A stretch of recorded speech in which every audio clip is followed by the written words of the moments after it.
welcome to episode 441 of Cinematary. I'm your host, Zach Dennis, and I'm here with Andrew Swafford. Michael O'Malley.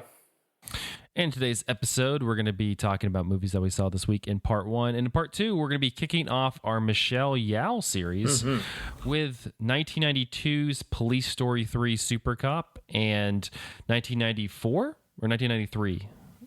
1993's Supercop 2. 93 Supercop 2. And we divvied it up a little bit. So we're going to have myself and Michael a little bit talking about Supercop, and then Andrew's going to handle Supercop 2. Are we also? Wait, isn't Michael also going to talk about Yes, Madam? Yes, And Madam. Michael's going to talk about Yes, Madam, which is another early Michelle Yeoh movie. It's a really really manic episode to start off the series. Well, hey, maybe now would be a good time to announce that we're like branching out and trying new things with the podcast a little bit structurally. No, so a little programming note for our podcast listeners. Since we started this thing in all 2014. Man, simpler times. Yeah, in all 2014, we've been a weekly podcast for the most part. We had a little rocky start at the beginning, but then we settled in where we were doing it just about every week from then on out. Because, life is... In 2014, we were just, in college or getting out of college. Now we have jobs and wives and, in Michael's case, children. And so... So we're going to be shifting our release schedule. So rather than doing it weekly, we're going to be doing it every 2 weeks. So not a giant change, but I think, and y'all can speak after me, I think it's going to be a nice welcome addition just because it'll allow us, maybe we can start getting some more guests back on. Maybe we can get more people on. I think you'll see... Andrew, Michael, Jesse, and some of the frequent people coming on more often, just because we'll have a lot more time to plan, record it, and do things like that. And I think it'll also branch out our series because when you have a kind of 2 week window to record, some of these episodes where we cover a movie or two are a little bit more manageable. So I think in the long run, it's going to pay off. Sometimes we'll cover 3 movies. Or sometimes you'll cover 3 movies like this. We're just all going crazy. But I think in the long run, it's going to pay off. So Cinematary is going to be every 2 weeks now instead of weekly. Yeah, and if people have suggestions for other ways that we might mix the formatting of the show up at all, we would be happy to hear those suggestions. I actually kind of like the idea of having maybe like an episode a series where we all kind of branch out and look at a specific movie, like a different movie, and then kind of report back. The educational word for it is jigsawing, but it might be a good way to kind of like get a broader scope of whatever subject we're looking at, even if we only have a limited amount of weeks to do it. Think, pair, share thrown in there. Think, pair, share. Yeah. Welcome to the Pedagogy Podcast with Mr. O'Malley and Mr. Swafford. It's been going on. If I say 2014, so next year it'll be 10 years, a decade of Cinematary. Holy shit. Exactly. So we got to mix things up a little bit. We got to spice up the relationship again, I don't want to say we were getting stale, but we definitely were leaning on the formula for a while. So I would say we were getting like a little run down. I think that because you said we have like really busy lives. And the show is a lot of work, like for you to produce, especially, Zach. I can't believe you've managed to squeeze in editing an episode of this every week for almost the last 10 years. Insane.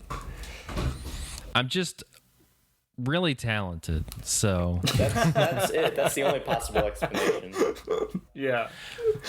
All right, well, let's get to the stuff... Let's get to the stuff that the people come for, and that's movies that we saw this week, specifically body horror, us talking about body horror, which seems to be a theme lately. Everyone's favorite.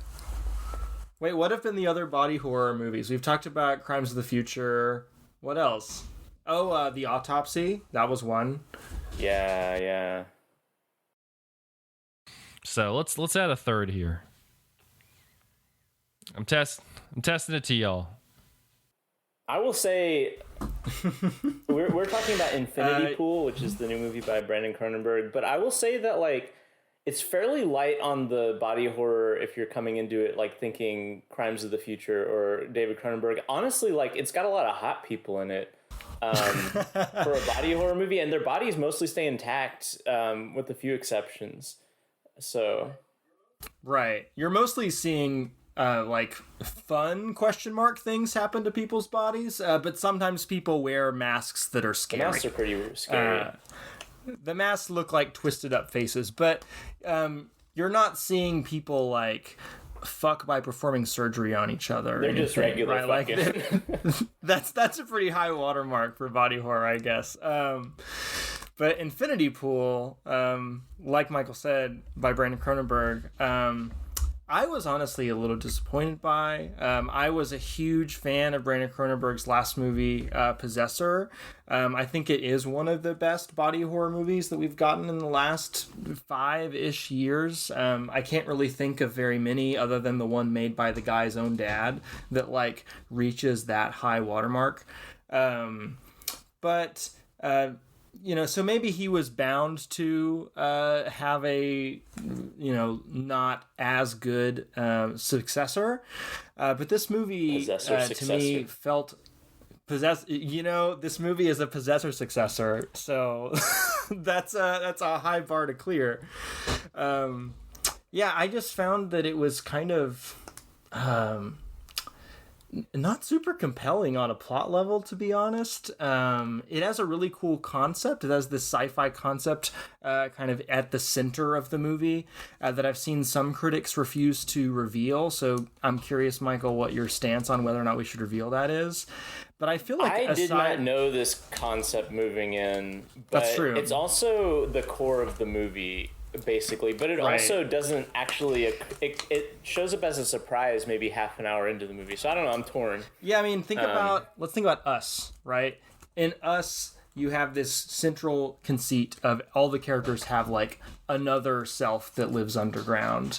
And we learn that in like the first 20 minutes of the movie, but they also advertise it in the trailers. Infinity Pool, they're doing the like neon A24 style, like extremely elliptical trailer. And I can't tell if, it is important for this information to not be revealed, or if they're just kind of like using it as a tactic to get people in the seats.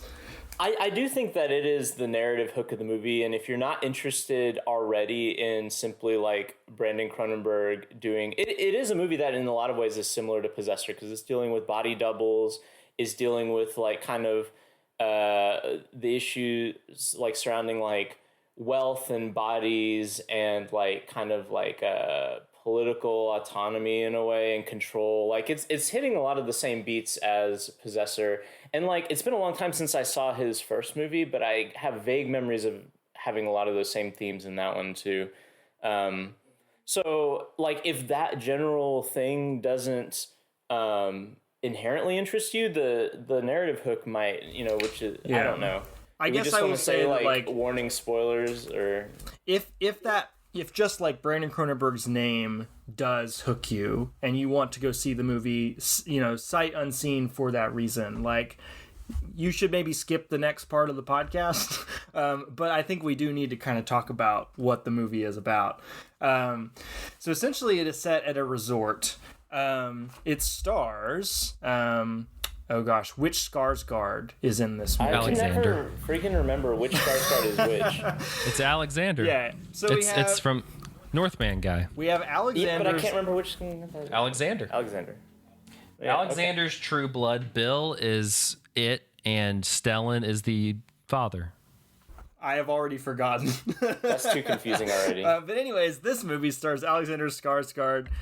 He is a somewhat failed writer. And he is at a resort, a very, very high-end resort, with his wife, girlfriend, played by Cleopatra Coleman, who I've not seen anything else. But to your point, she was in that show, The Last Man on Earth, with like January Jones and stuff. Yeah. Anyway, that's the only place I've seen her before. Yeah, Will Forte. Deep Cut. Yeah, it was a good show. It was a good to show. Michael's point about this movie having a lot of hot people in it, she is one of the most attractive people I've ever seen in my life. Super hot. So, like, just this is in no way like a besmirchment on her acting ability, but also, like, if you go to this movie, you get to see her face for a little while, which I think is a selling point. But also, Mia Goth is there at this very fancy resort, and she introduces herself as a major fan of Alexander Skarsgård's work. She ends up His one book that she just thinks is brilliant. yeah, supposedly the only fan of Alexander Skarsgård's book, and he, Probably. and she ends up kind of being this like temptress character, kind of like pulling him away from his wife, getting him to do things that he wouldn't otherwise want to do because he's so enticed by her. So like sexual allure is kind of baked into the way this movie is operating on a very basic level, right? In the same way that it does in David Cronenberg's Crash or something like that. But he ends up getting arrested for a crime that he does while he's hanging out with Mia Goth's character. And he finds out that in this country, which I actually am not sure, is this a fictional country or a real country? It's a fake country. I think a kind of like ethnically ambiguous country that I think it was filmed in Croatia, but there's like a fake like script everywhere that's like, I guess, their language, and like it's like one of these countries that seems like ravaged by colonialism, and so their tourism industry is kind of like a thing that props up some like local local jurisdictions treasuries, basically. Exactly that. And the governance of this country, which like I can't tell is like, are we doing a critique of colonialism or are we doing some xenophobia stuff where the way this government operates is that like they just execute you for any crime? And the loophole is for these characters, the central hook of the movie, that if you have enough money to pay for it, the government can clone you and they can execute your clone instead. And like it's indicated that this is like a long tradition, like, and like almost like they have secret technology or something like that because they can't replicate it elsewhere. But also like maybe like there's like they say that the culture is like an honor tradition where like a capital offense has to be responded by the family of the person who was harmed by the capital offense. And so like that's why. And so I can imagine like some like older version of this that wasn't cloning people, but merely like kind of sacrificial, like people being killed in the stead of powerful people, maybe. Right, there's maybe like an implied backstory there. That sounds like the Adventure Time episode where Princess Bubblegum keeps making this award-winning banana guard, and then he goes off and then will like disappear, and then she'll just make another one, so they keep thinking he's alive. It's actually not that dissimilar from that. Yeah, it is not that dissimilar from that. And so yeah. there are questions that emerge about identity, right? Like Alexander Skarsgård's character is unsure whether or not the version of him that got executed is actually him and he is now the clone, because the clones have the memories of the previous person, like the person that they were cloned from. So like he kind of keeps doing crimes and is wondering if he's like becoming a copy of a copy of a copy of himself, based on the way that he keeps like getting his real self perhaps executed. And you know, that is a really interesting central concept, but I would say that outside of like the general conceit of what the movie is about, there's not a ton of interesting plot or characters to speak of. And it doesn't feel super thematically interesting on a minute by minute level either to me. It does have some visual flair to it. There are some montage sequences that have a lot of crazy strobe editing and interesting music.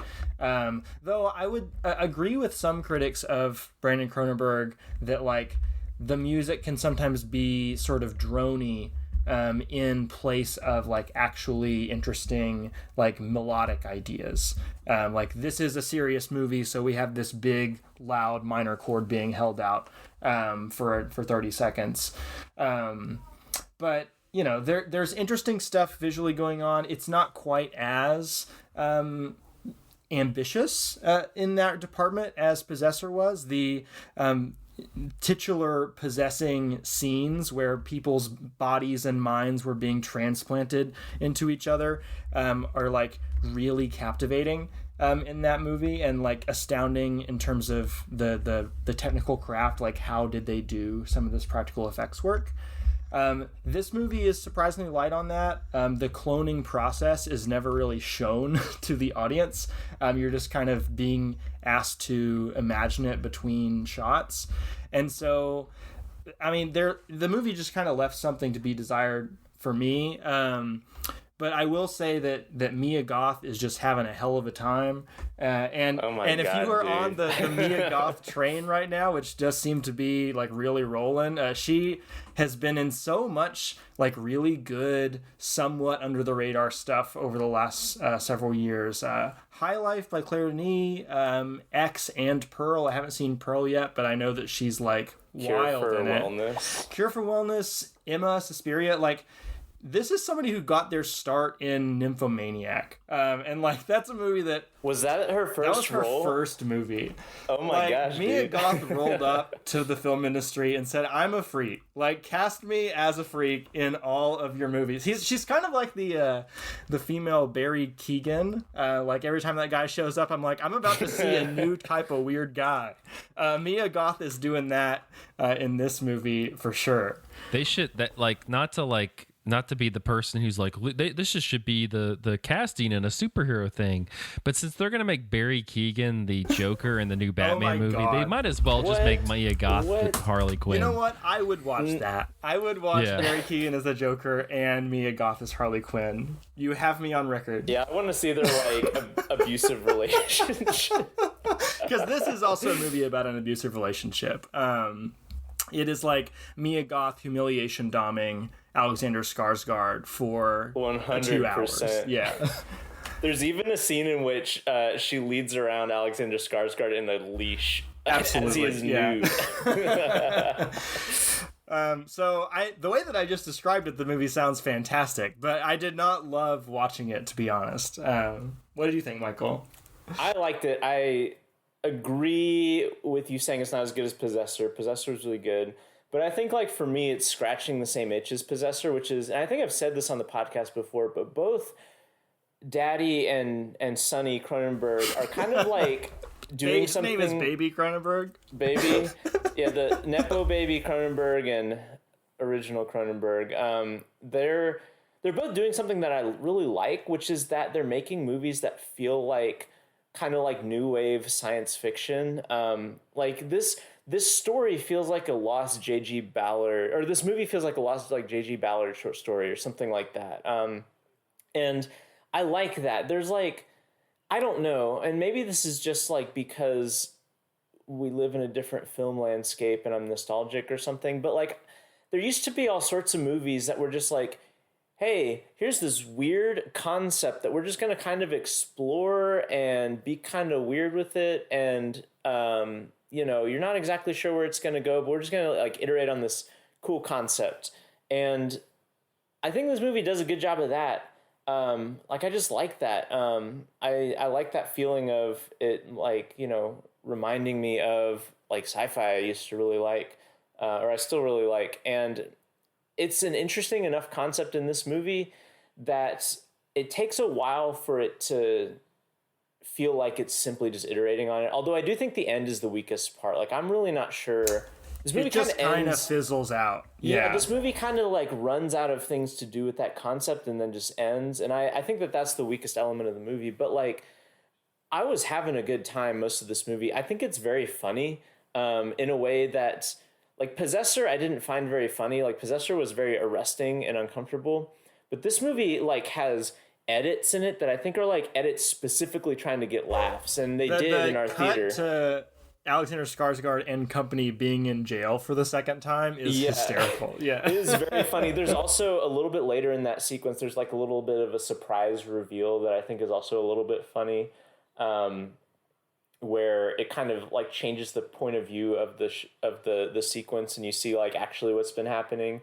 True. Yeah. Mm-hmm. And I think like the way that Mia Goth's like femme fatale character is like slowly revealed over the course of the movie, like it becomes incredibly funny. Like, I don't know. That's true. There, like, there's just some stuff.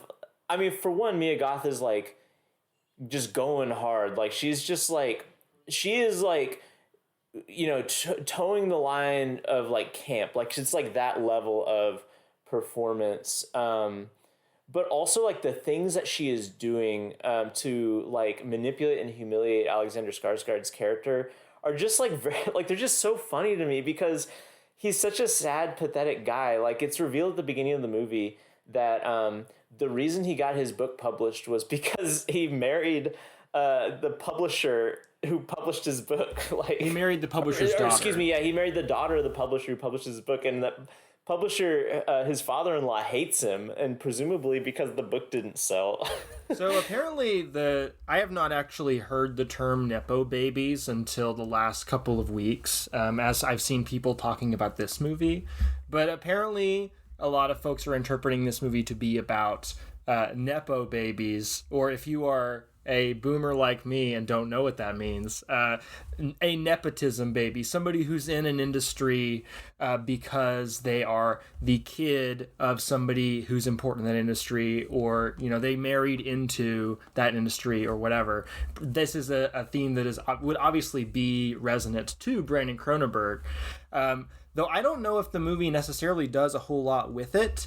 It reminds me a little bit of the discourse that has been happening around The Menu, a movie that I have not and don't really want to see. This movie is 10,000 times better than The Menu.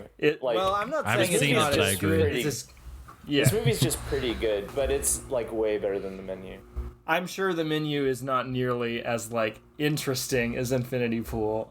But the point that I'm making is that a lot of folks have been criticizing that movie for just kind of saying rich people bad, and stepping away from it. And I don't necessarily know if Brandon Cronenberg, despite being so close to this material thematically, like really gets at much specific about it. Maybe not. I don't know. Do you disagree, Michael? I don't know. Like, is this movie making points that have never been made before? Like, no. Like, but I do think it's like more interesting than simply rich people bad. Like, on the one hand, you have like the kind of self-loathing aspect of it, in which you see like this guy who only has an artistic career because, and he says this openly, like the Alexander Skarsgård character like says this openly, like someone was like, what do you do for a living? And he's like, oh, I'm married. I'm married to money for a living. And like they make a joke about how like our marriage is becoming a charity or something like that. Like, there's an extreme self-loathing with the way that like artists have to like cozy up to wealth and power and in order to exist on any level. And then it may not even be good. Like, there's this movie humiliates Alexander Skarsgård by the end. Like, he is a shell of a man by the end of the movie. And he may actually be a shell of a man because he may actually be a clone by the end of the movie. It's left a little open-ended. That's true, yeah. But also, like, I do think, and I don't know if it's especially deep, but, like, this movie is at least saying something adjacent to, like, what, not just rich people bad, but like what do rich people do with money, and like basically use it to get away with bad behavior. They use it to get away with bad behavior, yeah. But also like they've created, like, if we like buy into the extreme subtext, like very deep subtext of like this being like an island nation that because of XYZ thing done by Western powers in the past, probably at the behest of rich people, has, you know, just become this very, like, they talk about being very poor and very like troubled with violence and stuff like that. And the tourism industry is like these resorts that are very nice, but literally like barricaded with barbed wire and armed guards. They're fortresses. Right. And so these are like enclaves of the rich who are basically like allowing colonialism to still exist on some level, just in a different form, because it is, you know, this is no different than like, the palace of like some like, you know, colonial like overseer or something, you know, but the only difference is now anyone who's rich enough can just pay to come to the island and have a nice weekend or a couple of weeks or whatever. And like by extension, the way that the island nation has like props up like they talk about how this cloning program is an offset of their it's a subset of their tourism industry. Like it's out of their Bureau of Tourism or something like that, where rich people who behave badly and commit crimes can be cloned, but they have to pay a ton of money into the country. Like there's something about like that being connected to the tourism, and like, so it's not just like rich people behaving badly. It's that like the way in which like the effects of like colonialism and capitalism or whatever has left certain communities with no choice but to allow rich people to have this bad behavior, so long as the rich people underwrite like the basic existence of these places as like states. And I'm not saying the movie has something really deep to say about it, but it's different than a lot of these like eat the rich movies, in the sense of it's not simply saying, well, there are rich people and there are poor people and we should kill the rich people. Like it's there's a little bit more going on than that.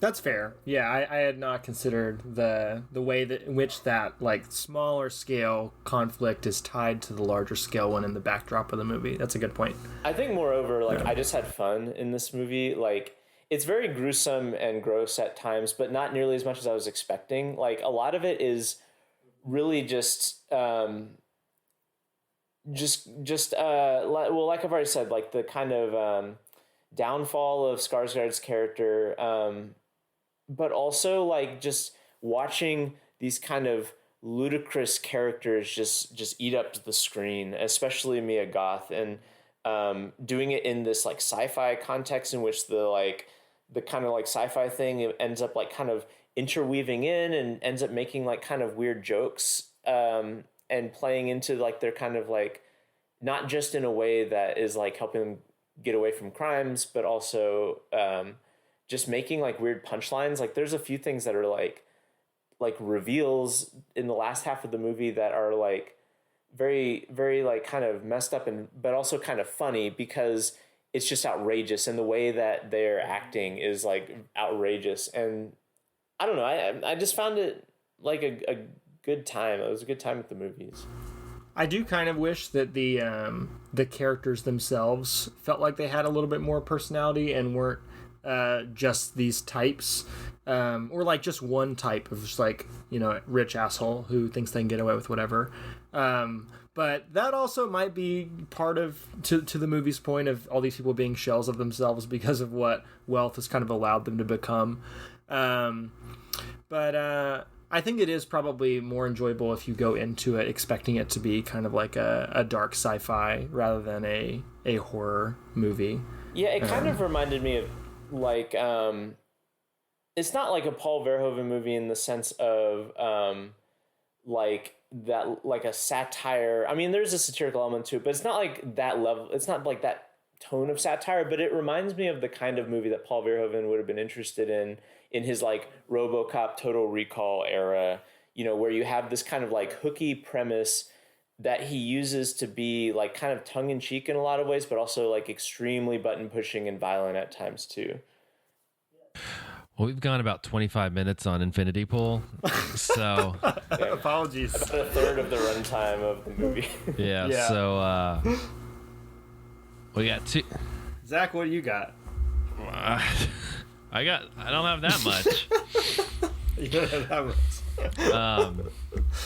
I have two other movies here, though. We have time for them, but you can go, and then me Yeah, and I want to Michael hear can take about a whatever movie is you watched, left. Zach.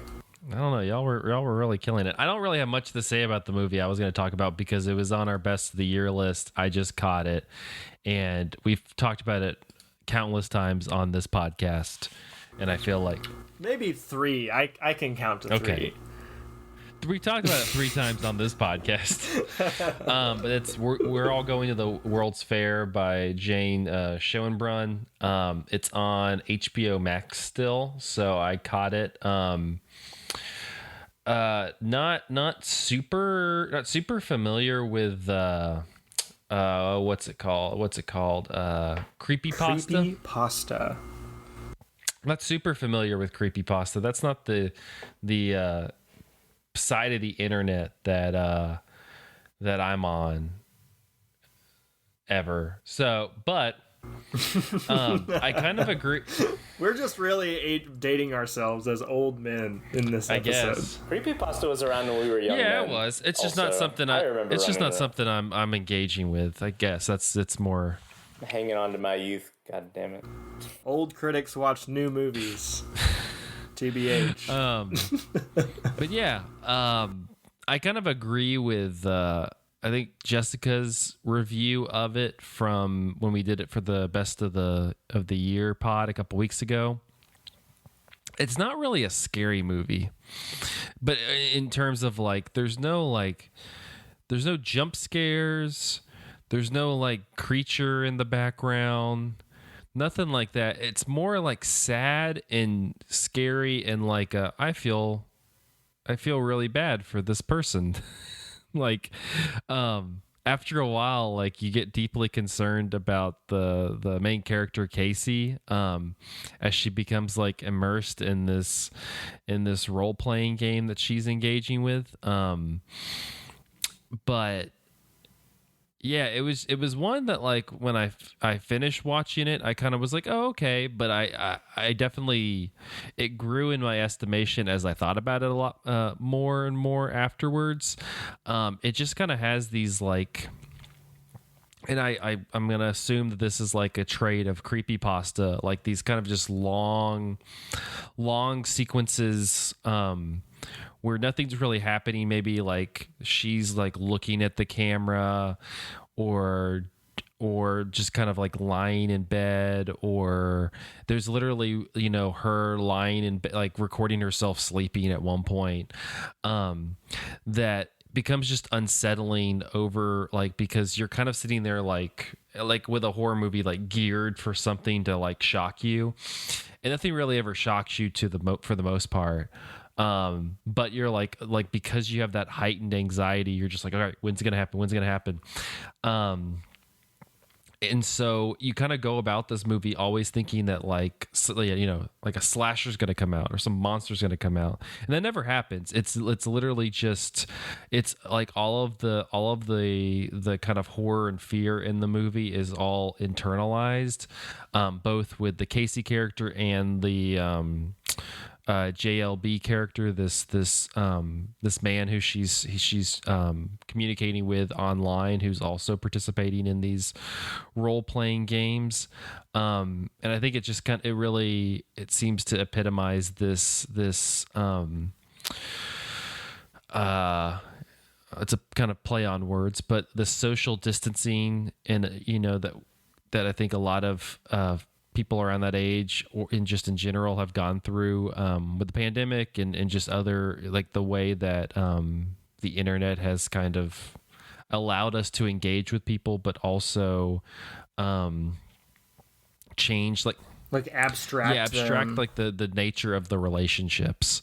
Like even this role-playing game that they're doing, it's like, you know, you do like the initiation thing, and then you're just kind of like posting videos, but it's like, I don't know if this was like a decision because of like copyright or licensing or something, but it's not even on like YouTube or Vimeo or something. It's like this whole other video platform, and it's like you do the initiation and then you just start posting these videos of like what you're kind of getting out of it, and it also kind of you know, tickles this idea of, you know, performing for on your what is your persona, your online persona versus like who you are in reality, that I think is kind of fascinating. And when it starts kind of getting into that, that's where it really started to kind of turn in my mind. But I don't know if you're kind of interested in like just that side, like, well, just like that kind of the that emotional state, that like kind of philosophy of the internet, of just, you know, almost anthropologically how the internet is morphing relationships. I think that you should definitely see We're All Going to the World's Fair. I thought it was very good. So that's about. Yeah, lovely movie. Where can people watch it now? It's on HBO Max right now. Nice, for free. Well, if you have HBO Max, it's for free. But no, people should watch it. Sign off on it. Do y'all want to talk about another movie, or are we gonna just dip into part 2? I'm good. Michael, if you want to talk about the George Miller movie, you could. Yeah, I can do it real quick. I won't go too long on it. But I watched 3,000 Years of Longing, which is the latest George Miller directed movie, his first since Mad Max Fury Road, and I feel bad for this movie because there's no way whatever George Miller released was going to make people as excited as Mad Max Fury Road. For one, it's not it's an original thing. It's not like a tie-in to an existing brand. For two, it's doing something so completely different from honestly most George Miller movies that I've seen. Like the George Miller movies I've seen, which are the Happy Feet movies and the Mad Max movies and the Jack Nicholson witch movie. What's that called again? Oh God, what is that movie called? Witches of Eastwick. Is that what it's called? Yeah, Witches of Eastwick. Yeah. But also Babe, Pig in the City.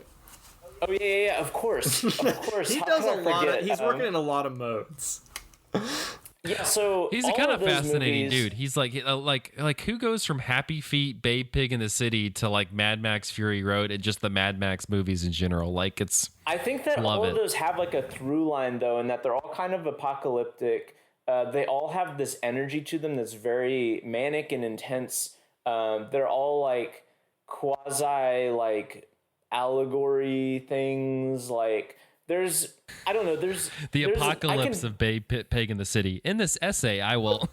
Babe, Pig in the City is the same plot as Eyes Wide Shut. No, it's not. There are things about it that are similar. But anyway, regardless. So this doesn't, at least compared to the other George Miller movies, it's just on a completely different mode, which is very slow and contemplative, but also about a genie. So the plot is that Tilda Swinton's character is in Turkey, I believe, and she's like a college professor who studies like stories, and like not like an English professor, but like studies the structures of stories or whatever. And she runs across this bottle in like an old antique shop, and it turns out this bottle has a genie in it, because when she goes back to her hotel room, she's like trying to clean it off and rubs the bottle, and then poof, out comes a genie who is Idris Elba. And wait, is she a folklorist? Is that the term? I don't know if she's I don't remember her being described as that in the movie, but maybe that's the real world term for it. But anyway, so Idris Elba comes up as a genie and is the whole like, you know, you get 3 wishes thing. And what ends up happening is about 2/3 of the movie is inside that hotel room, where Tilda Swinton is nervous to make a wish because she knows enough about stories to know that the wishes never pan out like how people want. You know, wish stories are always cautionary tales. And so she's got to figure out like what are wishes.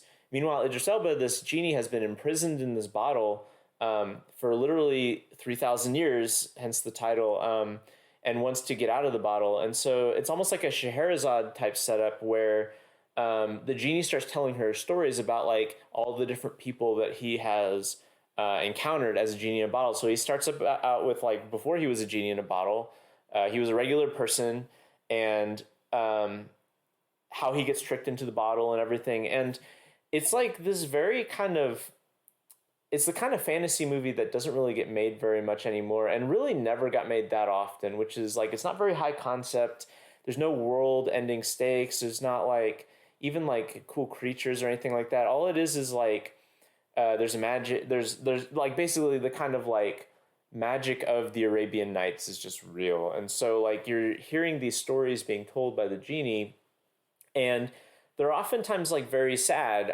Like there are stories in which the genie is simply trapped in his bottle trying to like communicate with the people outside so he can tell them things.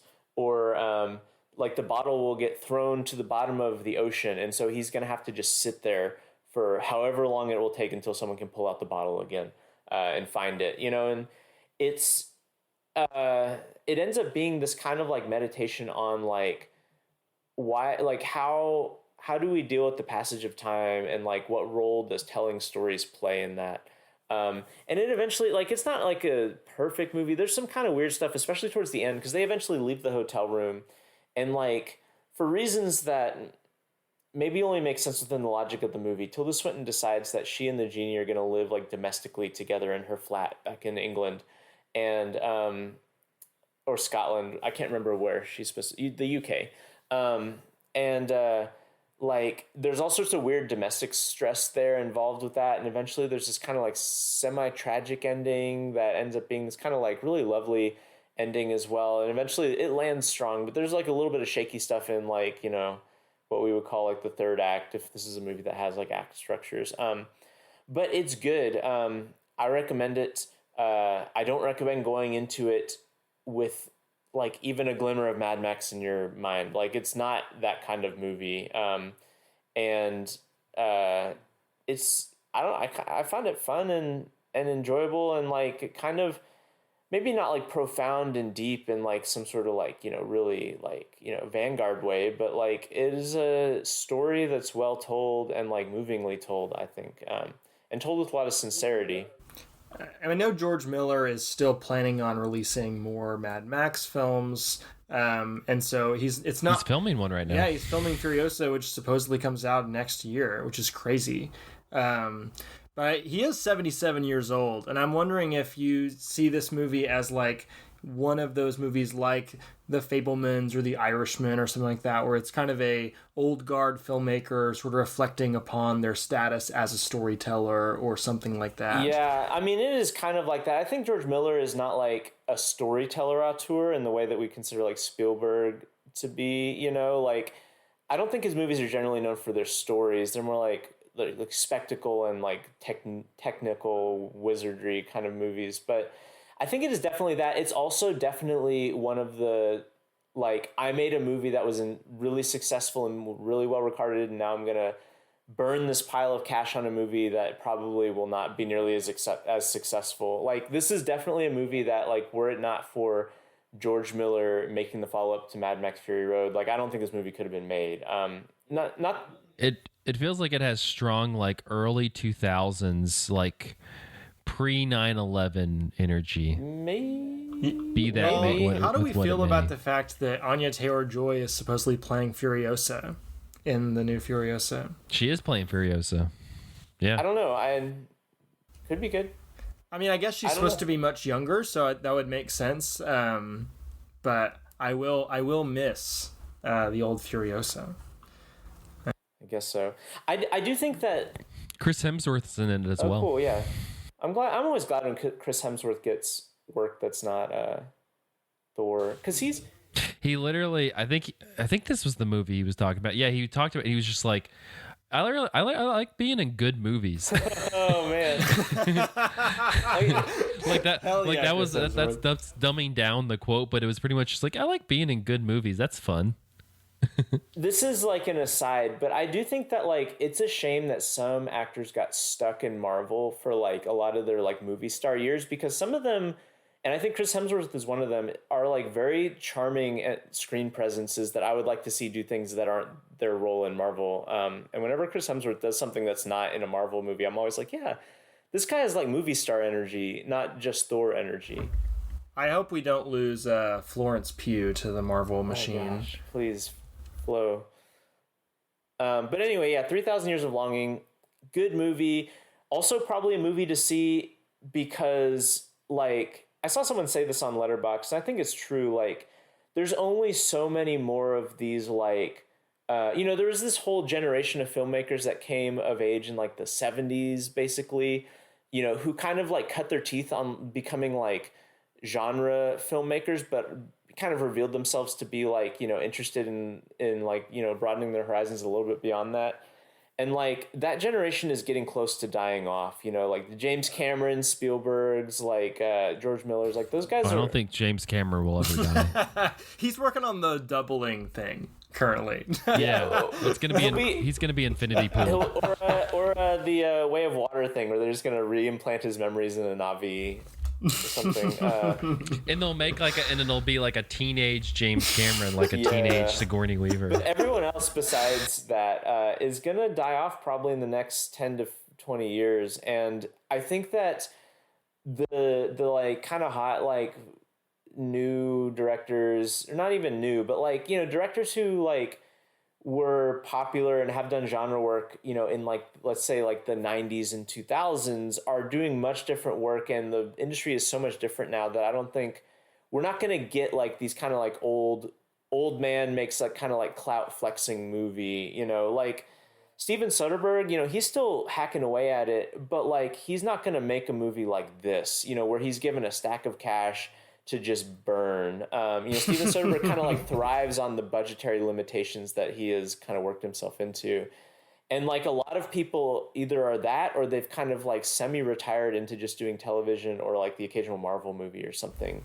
Or you have you people know, like and David Lynch who like can't really get money to make big movies, or maybe doesn't have the drive to do so at this point. And so what they are doing is kind of like scrolling away in their own rabbit holes, I guess. Right. Just, you know, also George Lucas or, you know, something like that. Yeah. Francis Ford Coppola, baby. Megapolis. That movie is never going to come out. Wait, what is Megapolis? It's like the raincoat or whatever. It's never going to. Since we're hitting time, go ahead and just Google Megapolis. We're going to be right back in part 2 with Supercop 1 and 2, baby, after this. And Yes, Madam. And yes, man.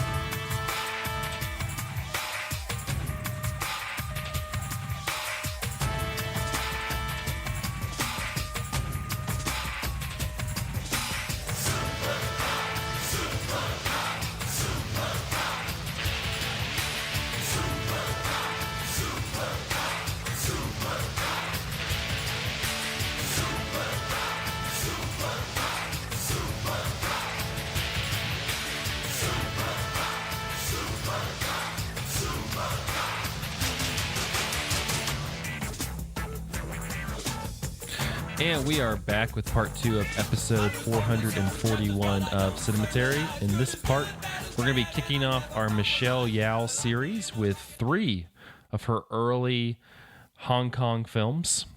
We're going to kick it off with you, O'Malley. Yeah, so I watched Yes, Madam, which is in 1985, and it's one of her first film roles at all. I think it's maybe her second or third like feature film role, and she is top billed. She's on the poster. She is you know, her name's in the credits near the beginning. Like, this is definitely like pushing her as like a kind of a star or like attraction, right? And so originally this was going to be the only movie we talked about in this episode, because it kind of looked to be set up as like a movie where, you know, this is kind of Michelle Yeoh's like you know, arrival as like, you know, a force to be reckoned with, and she's very good in this. I don't, the thing I'm about to say, I don't want to make it sound like this is like a worthless movie or like a movie in which she's not good, but she's not in it that much. The plot of this movie is that there's this like ring, like this crime ring that does crime, of course. And that's what the crime ring in my movie does too. Oh my god! Same yeah, for there's so many me. thematic connections. But the important thing is some of this crime is caught on film and on a little microfilm. There's like a little tiny thing. And so sorry, not Maggie. Jeez. Michelle Yeoh plays this detective inspector person with Cynthia Rothrock, who I'm actually not familiar with, but is an American martial artist. So they're kind of lead is the wrong word, because as I'm about to get into, she's not really the lead of the movie, but like they're kind of playing partners in the movie, and their goal is they have to find this microfilm that has like all this incriminating evidence for the people in this crime ring. At the same time, the people in the crime ring are also looking for this microfilm as well. And what ends up happening is that a good portion of this movie gets kind of handed over to these like bumbling, like low level pickpockets who end up with the microfilm at one point. And a lot of this movie, more so than I was anticipating, is kind of their misadventures as they like bumble around, like trying not to get killed by either the police or the crime syndicate or whatever they're called. And it's a lot of like very like slapsticky comedy, and it's not like martial arts action with them. Like a lot of it is them doing stupid stuff. I saw a lot of people online comparing it to the Three Stooges, and it's kind of on that level where they're kind of imbeciles, and they're kind of getting into mishaps that involve them falling down or like being like, you know, mildly inconveniencing other people because of their like haplessness or whatever. And like I didn't find them terribly interesting, but I also was not, I don't think, in the right headspace to appreciate that, because I went into this movie thinking like, all right, Michelle Yeoh, martial arts movie, I'm gonna see her just like you know, throwing punches and doing stunts and stuff. And the opening of the movie like primed me for that, because the opening of the movie is this inspector, you know, Michelle Yeoh's character as well as Cynthia Rothrock's character going in and doing these incredible martial arts moves in these fight scenes like with people in this crime syndicate. And so I was like, yes, this is great, you know. And then the movie shifts gears, and we spend a lot of this movie with the with these low-level thieves. And also, like, even when it switches back to Michelle Yeoh, we see her a lot of times in like an administrative role, and not a lot of her like martial arts action, because she's like a senior inspector. And so there's all these kind of like people under her that she's got to make sure are doing their jobs and stuff and trying to get this microfilm.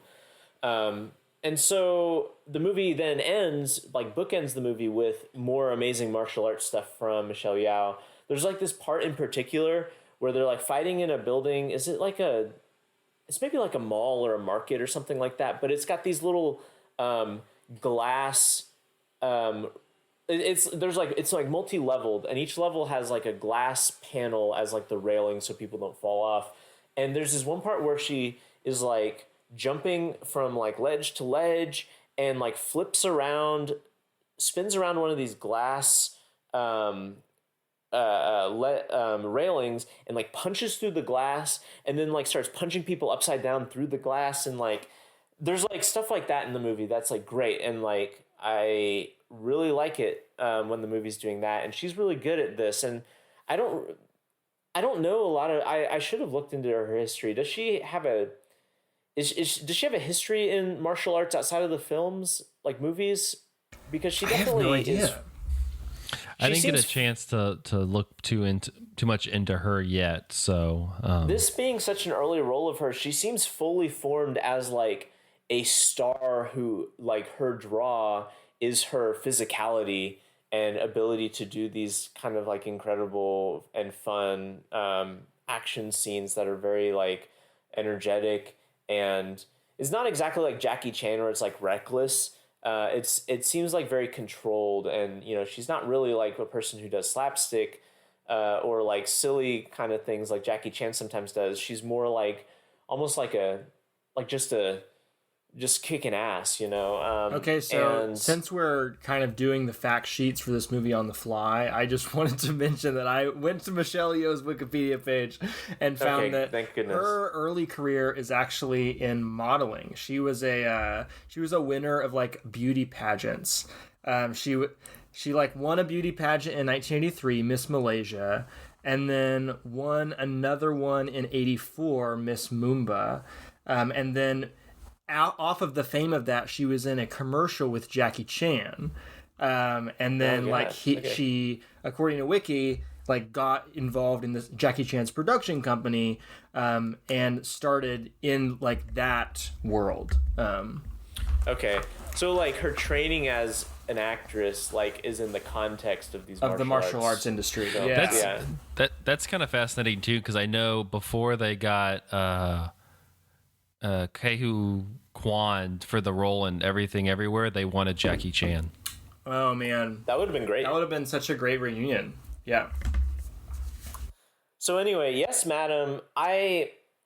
As a movie, I'm a little bit lukewarm with it, for the reasons I already stated. I wonder if it's because I went in expecting something that it wasn't.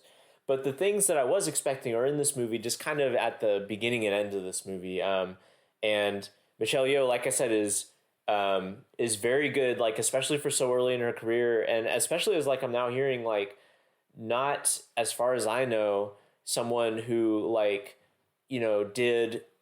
I don't know. Sometimes like people with roles this physical have a like pre-movie career.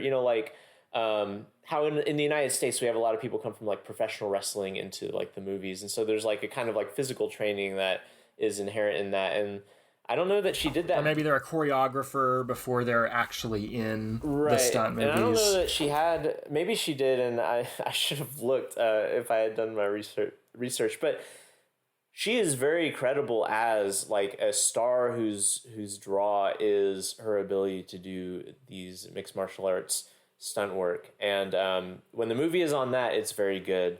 When the movie is off of that, it did not hold my attention very well. But that's that is such a succinct review of my movie as well. Okay, all right.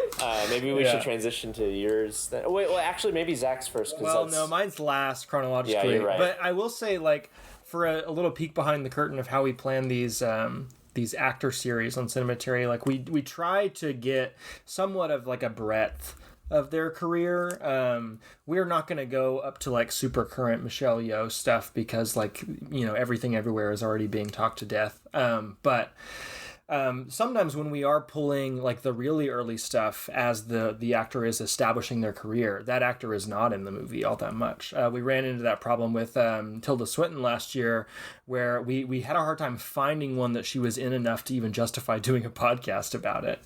Right. And she is in this movie more than, I don't remember. Was it The Last of England? Was that the Tilda Swinton movie that we were going to use? Yeah, I don't remember. We ended up with Caravaggio, right? Where she's still a pretty small role. Yeah, she is in this movie enough to justify the fact that she's on the poster.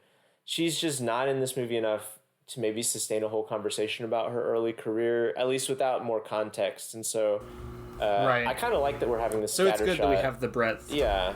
Mm-hmm. Which is maybe a good way for you to pick up with yours, Zach. Yours is next, right? Yeah, mine's next, and I got a fact sheet. All right. Way to go, Good for Zach. you. Must be nice. Must be nice. So mine's Police Story 3. We covered Police Story before, so that's, continuing to a degree. But this is Police Story 3 Supercop. And let me tell you, they announced Jackie Chan as a super cop within the first 5 minutes. The whole on the side before I get to the fact sheet, like it's hilarious. The inspect, like the lead, the captain or whatever from Police Story's in it. And they're like trying to, for whatever reason, they like want to convince Jackie Chan's character to like want to do this mission without outright going like, we need you to do this mission. They want like him to come to them. So they like set up this whole thing where like they have the door ajar and they're just like, are you telling me that whatever his name, what is it? Chan. Are you telling me that Chan can do this? He's a super cop. He's our best cop. And he's like, I don't know. He can't. I don't think he has he has the guts to do this. And like Jackie Chan's like outside, and then he comes and he's like, I can do that mission. And they're like, oh, perfect, good. I do kind of miss the linguistic trope, and because I don't think this happens too much anymore, but of simply putting super in front of something and you're like, oh, that's definitely better, like Super Nintendo, Super Metroid, or, so much better. Yeah, like I do like, he's not a cop. Oh, they mentioned that like they're doing this whole thing where like the plot of the movie is that which also is hilarious, like how they set this up, because they have this person from China come to Hong Kong and be like, so there's this there's this, drug cartel that's filtering between the two places. And the Hong Kong police are like, here at the Hong Kong police, we take drug cartels very seriously. And I'm like, yeah, you're police. What else would you do? And so they're like, he's pretty much, the movie is Jackie Chan's character is supposed to infiltrate this drug cartel and go undercover in a Chinese prison to earn the trust of this cartel member, break him out of prison, and then travel with him to Hong Kong to like loop in with his gang. And Michelle Yeoh plays the like chief special director or whatever for the Chinese police force that they're working with, and like they have this training sequence because she's kind of going, this is what it's like in China compared to Hong Kong, and like she like recites all of the information he needs to know about the character that he's going to be playing to infiltrate this drug cartel, and like he's like messing it up, and she's just like, you're telling me that you're a super cop and you cannot memorize anything? I'm like, come on, you're a super cop. So Jackie Chan's character in the first Police Story is a bumbling fool. He's kind of that way in this one too. We're consistent. But I did have this quote. Of Michelle Yeoh. It was actually from an interview early last year, talking about the climax of this movie, which is just this massive set piece that they're just like roiling through Malaysia at this point. And she says, quote, in Asia at that time, we don't really do rehearsals. We don't have weeks of preparation. We learn the stunt and we do it. So you park the truck and Jackie's car next to each other, because at this point there's like a big truck that's driving with the drug cartel leader's wife in it that they're trying to break out of prison because she also did something. They sentenced her to death and they're going to try to escape with her. And so Jackie Chan and Michelle Yeoh are like driving up next to it. And you look at it and it's about a 6-foot fall. It's not much. And you think, I could do this. But once the two cars are moving, you go, oh, wow, this is a completely different experience. I'm not standing still. The car isn't. Nothing is still. I don't know whether it was crazy, a moment of insanity, but the thought that went through my head was, you're never going to know how it feels until you try it. The windshield was supposed to shatter, and that would have helped me have a break. But the windshield didn't shatter. I had nowhere to hold on to, and I kept sliding off the car. All I remember was duh on the ground, which she does. She just like hits the ground and just starts rolling. You're like, Jesus.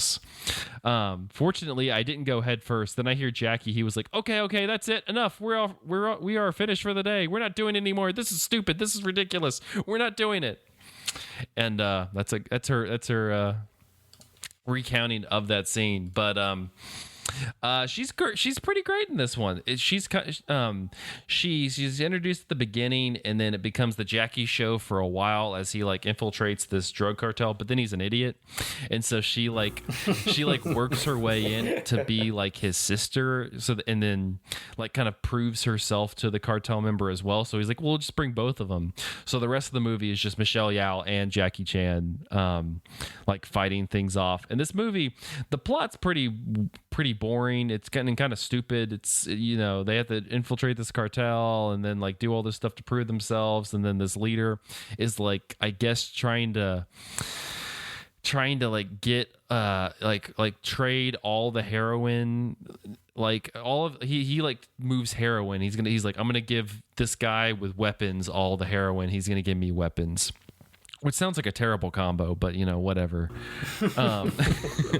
And so at the end, yeah, he's like trying to get the leader's trying to get his wife from death row, and so they break her out of the courthouse, and then they're just like driving through Malaysia, and then you have this set piece where they find out that they uncover that they're undercover cops, and so then you have Jackie Chan and Michelle Yeoh who have to help them with the breakout at first, but then like turn on them like mid scene. And honestly, like the set pieces in this thing are fucking insane.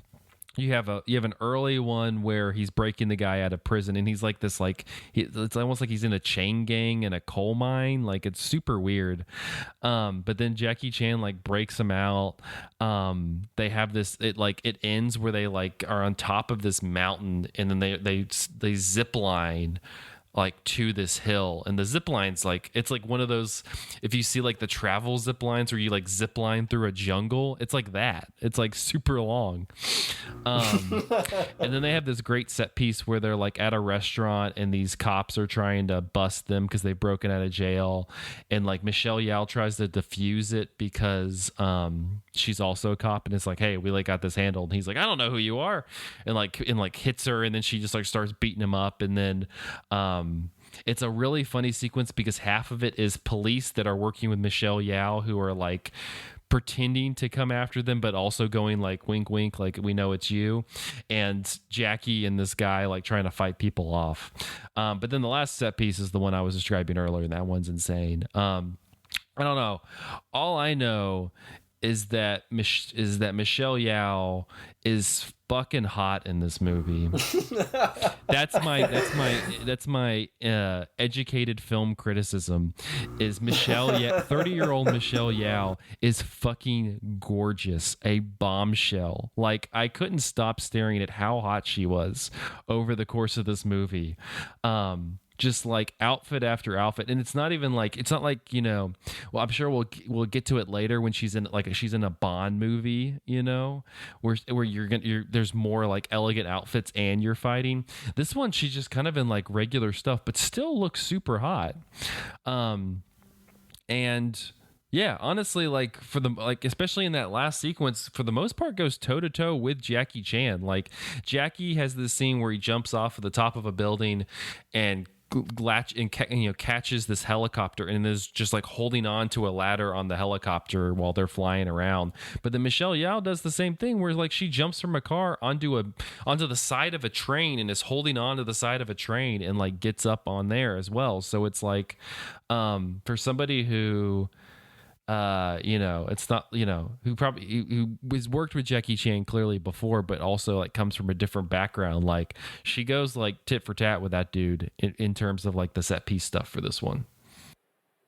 If I remember, it's been a long time since I saw this movie, and most of the details have kind of left my brain, or gotten mixed into the other two Police Story movies. But like, I do kind of remember like there being an interesting dynamic between, like, in terms of the action, where Jackie Chan is kind of like the bumbling, like, pratfalling guy, and she is like the hyper competent one. Like, am I remembering? Yeah, like, which I think is like an interesting thing too. Like, it's almost like I don't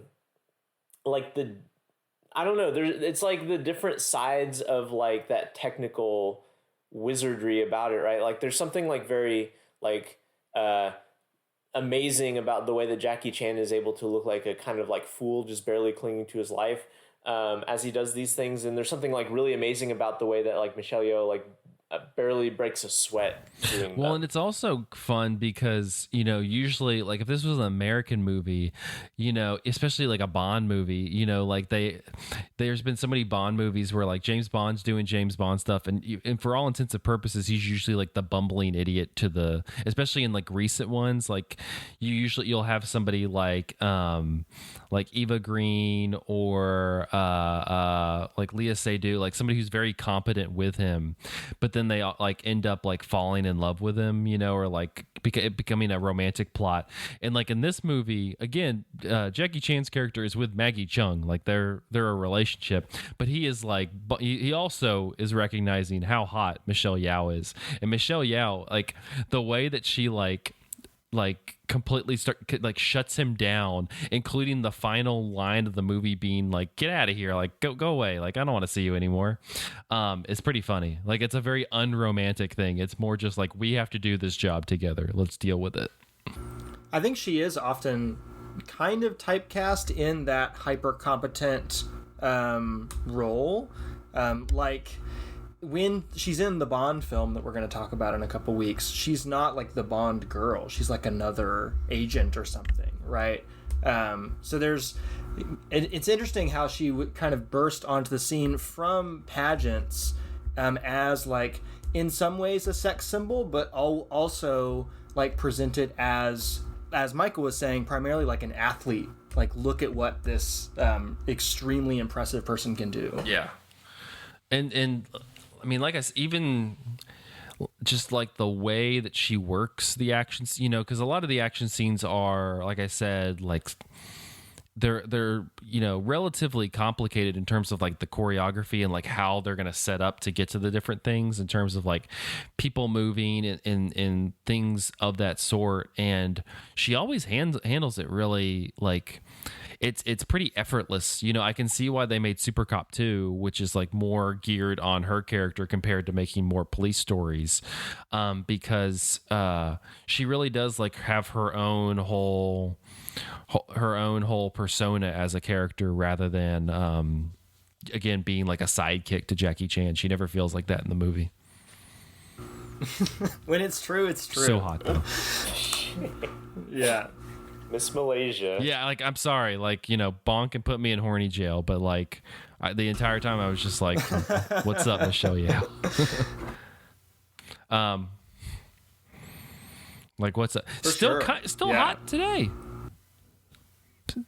Still super attractive. So I don't know what to say. Honestly, Killer Cat. I got nothing. That's all I got. Is Police Story 3, super fun. Michelle Yeoh's great in it, and I stared at her the entire time. So that's where we're at. Well, let's talk about Supercop 2 right. then, which is She hot in that too? she's hot in it too. Like, she also drives a really dope car at one point and wears fantastic clothing for a lot of it. So if you just want to look at Michelle Yeoh being hot and awesome, here you go. But you will have a hard time doing that if you want to watch Michelle Yeoh being hot and awesome, because Supercop 2 is an incredibly difficult movie to find.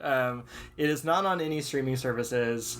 You cannot. I think you can buy a DVD of it on Amazon they're selling on the secondhand market for like over $100, and there are not places to torrent it either, from what I can tell. So I watched this movie on YouTube in like 340p or whatever that is, and it doesn't have true English subtitles. It was uploaded with French subtitles, and you can ask YouTube to like auto translate with AI the French subtitles. So That's amazing. I have A true artifact of the digital era. really, or an artifact of this movie not getting good distribution, but also an artifact of the digital era. I feel like I watched this movie through a particular, malady of the current digital era. But it's okay. I feel like a lot of my descriptions of it are going to be similar to things that y'all have said, though maybe more of like the negative qualities of those things. It is a much lower budget movie than from what I've seen of the Police Story series and from what I've heard about for your movie, Zach.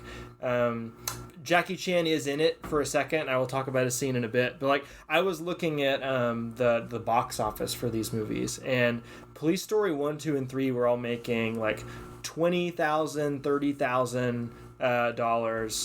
Supercop 2 is made $9. Or sorry, did I say thousand? $20 million, $30 million. Yeah. I was about to say this movie made $9 million. So it was not pushed in the same way, I don't think. It doesn't seem like it has that much money to throw around.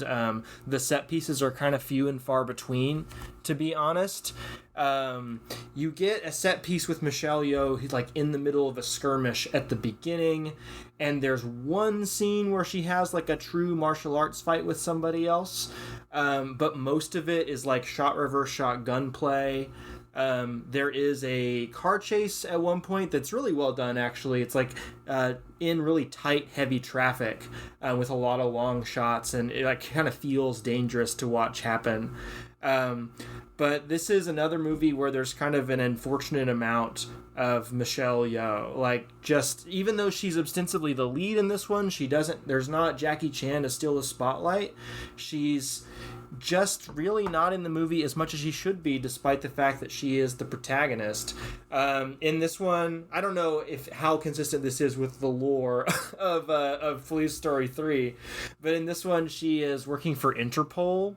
and she is like considered a absolute top agent in Interpol. She's a super cop.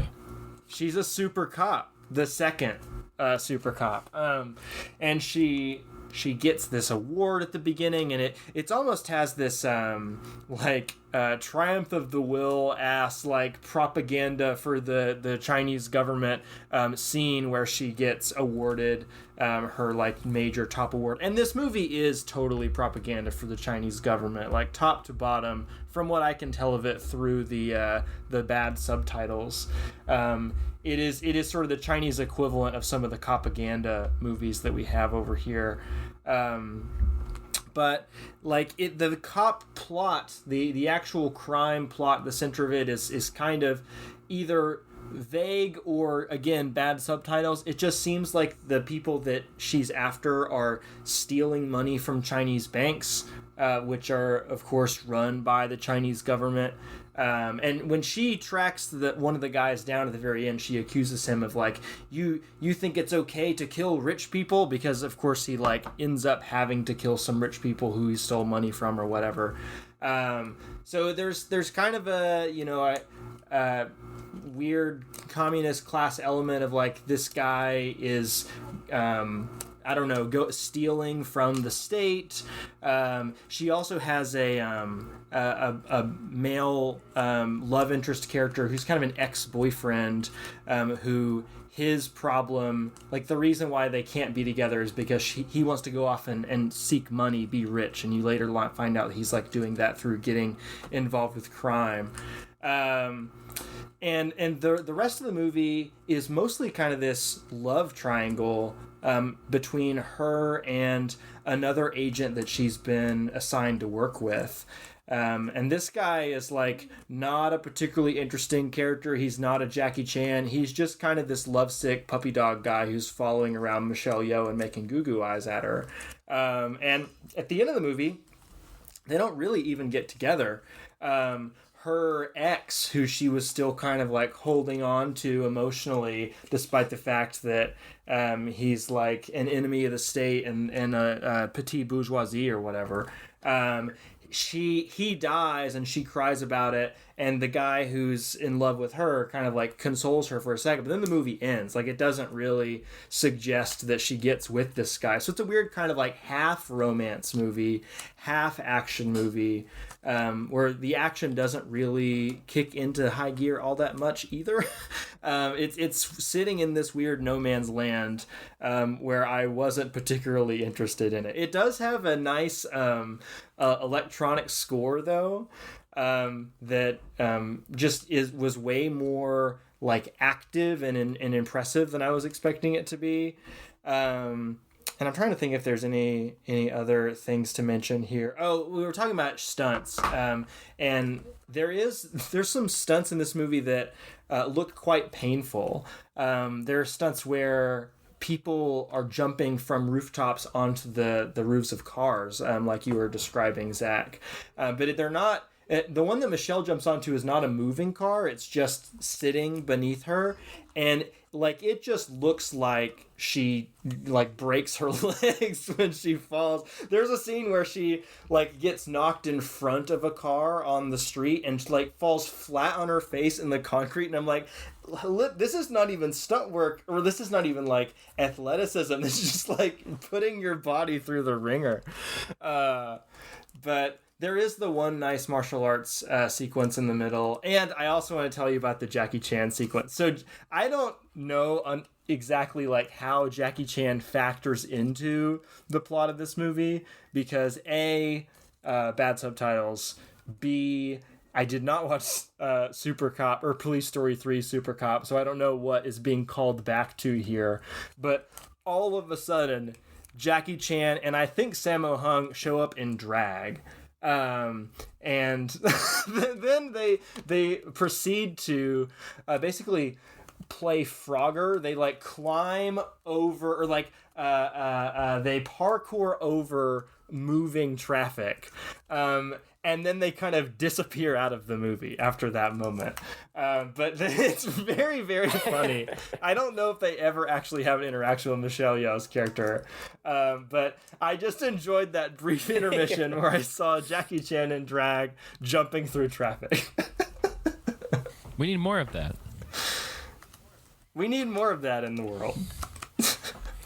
Well, that holds up with Supercop lore. Yeah.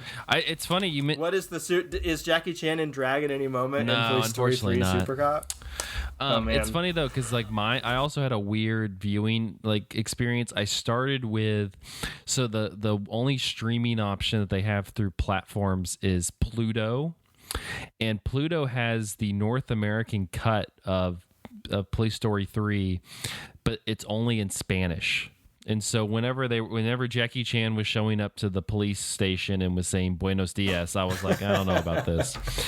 So then I found the Mandarin cut of the film, the actual original cut, and was watching that, and it had English subtitles, and that was fine, but then it cut out. So then I had to rent the movie on Amazon Prime, and that's the North American cut, which is a weird, like I put it on the fact sheet, like they cut like a bunch of scenes where they're like doing they cut the scenes that are really funny where they're like, this drug cartel, are you guys into covering drug related crimes? And they're like, we, as the Hong Kong police, we love doing drug related crimes, which I think is a very important scene. They also cut the scene with the police superiors who were discussing the plan to send him on the secret mission, which is hilarious. That's also a funny one. They cut the scene where she's trying to teach him how to like operate in mainland China, which is also a funny scene. And then they also have a where the gang leader meets with a sexy woman who's lounging in his mansion and then reveals that she's a drug addict, which I was like, that sounds hilarious too. I don't know. But it was like, God, the North American one was so terrible though, because it was English dubbed over, and Jackie Chan and Michelle Yeoh did their own dubbing, but the rest of the dubs were baby bad, like were just Yeah, bad. I'm sorry that you had to sit through that. I was sending Andrew picture or like clips of it, but the movie ends, and so it ends, and like with Jackie Chan movies they usually have a whole little sequence where they show how he does the stunts and things like that. So they're doing that while playing the song Kung Fu Fighting. And I was like, holy, just for the American audience, right? Like that's not how it plays in China. It was just for the Americans. And I was just like, holy shit. And then they had Devo specially wrote and performed a song for the North American release of the film called Supercop that plays over the credits. What? Is it good? Is it a good Devo song? Oh my gosh. It's honestly, they should have played that instead of Kung Fu Fighting. And then they had some American composer compose a whole new score for it. And they also created a new title sequence, which is, as I described before we started recording, it's like Guy Madden becomes obsessed with Mao Zedong and Jackie Chan for whatever reason, and they all mash that together and make a title sequence. It's like at one point there's like Jackie Chan's face and Mao Zedong's face, and they like are switching over one another. It's like, it's great. Yeah, it's crazy. What? I need to see this movie. I would like to offer a correction, by the way. The guy who cameoed with Jackie Chan in my movie was not Sammo Hung. It was Eric Sang. I would also like to add that I forgot to mention that scene is scored by the Nutcracker Suite. For seemingly no reason. Anyways, what are you about to say, Michael? Oh, I was going to say, it's an interesting and sad thing that just the distribution for these movies is so subpar.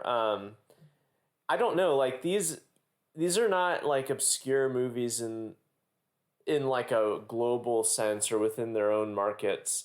And like both of these, like Jackie Chan and Michelle Yeoh, like well known in the United States at this point. And it's just weird that there's not better releases for them. Like for my movie, I could have rented this movie exclusively on Amazon. Like I don't think it's rented anywhere else. But for $6, like that is a fairly high price for a digital rental of a movie that's over 30 years old. And as far as I know, as long as this Just Watch page is correct, like that is the only way to watch it online. And I am unclear if there's even like a good DVD release. Yeah. And I guess this is the case for a lot of action stars who got their start in like really low budget action movies. But I don't know, the police story movies aren't super low budget. But I do think that there's often just like not distribution for the back catalog of people like that in a lot of cases. Though people like Jackie Chan, there's an exception because you have like Criterion releasing a couple Jackie Chan movies. There's kind of an international interest in Jackie Chan because he's been a crossover success. But Michelle Yeoh has also been a major crossover success.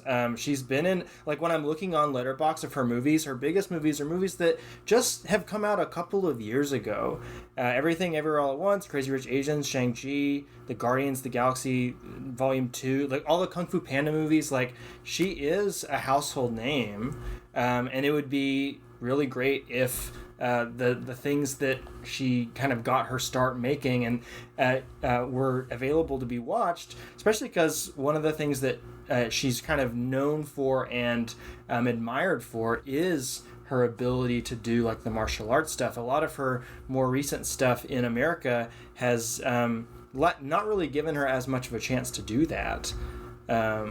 So, I mean, I'm excited to see the movie we're going to watch next week, Wing Chun, which does seem like it's a full-on wuxia movie with Michelle Yeoh leading from beginning to end. But we'll see, I suppose. Well, I believe that will wrap up this episode of Cinematary then. You can find us on Facebook at facebook.com/Cinematary, on Twitter and Instagram at handle @Cinematary, and on Letterboxd at letterboxd.com/Cinematary, where we listed all the movies that we talked about in this episode. If you'd like to support the show, patreon.com/Cinematary, whether it's $1 or $5 or whatever dollars. $1 million. We're happy to take them to help support the program. Thank you to our patrons: Cam, Chad Newsom, Candace Sisson, Ron Hayes, Teresa Marsathi, Titus Arthur, and Tyler Chandler. Thank you so much for your patronage. Andrew just told you what we got next week, so we'll see you then.